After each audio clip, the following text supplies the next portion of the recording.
And now, the best 60-ish seconds of your week.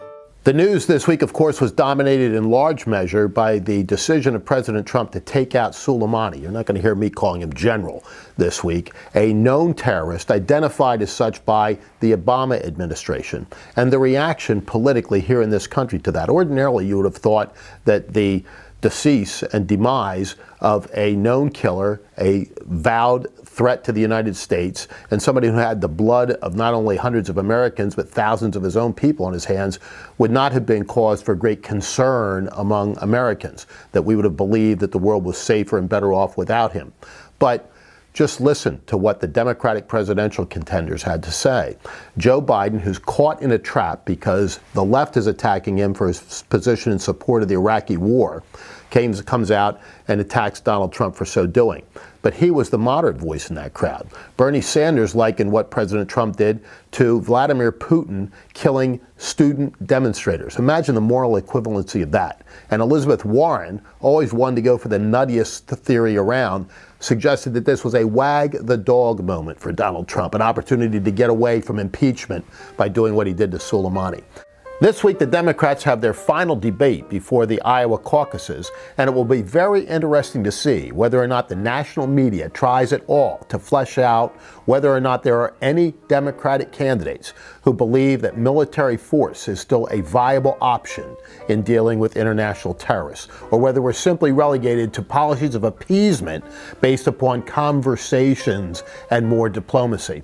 And Iowa is going to be a fascinating experience for the Democrats this time around, because the polls all suggest multiple candidates bunched at the top with very little separation between them. And because of the new proportionality rules that the Democrats have adopted, it's likely that multiple candidates are going to come out of Iowa with a significant packet of votes. That leads us to wonder what the candidates who bypassed Iowa, most notably Bloomberg, are going to be able to do in the later primaries where big pockets of votes are up for grabs. And this is an interesting note. The Iowa caucuses will take place just after the Super Bowl. And both the Trump campaign and the Bloomberg campaign have both purchased more than $10 million worth of advertising at the Super Bowl. Think about that. You used to run national campaigns on not much more than that. A single day, $10 million for both sides. See whether or not that, to use a bad phrase, moves the needle for the Iowa caucuses. And the markets this week, once again, up. The day that we tape this, in intraday trading, the Dow hit 29,000 for the first time, the NASDAQ at 9,200 and better.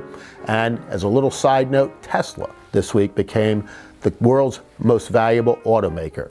Their market cap double that of Ford and GM combined. There's a look at the future. And finally, those of us in the public relations world mourn the loss of Harold Burson, the godfather of public relations, voted as the most influential public relations person of the century, and a man who led the world's largest public relations firm, died at age 98. I had the opportunity to meet with him several times, always found him to be the most charming gentleman whose politics were actually a little right of center, and who had a storied career not only in the public relations business, but as somebody who covered the Nuremberg war trials. May he rest in peace. But for now, that is the best 60-ish seconds of your week.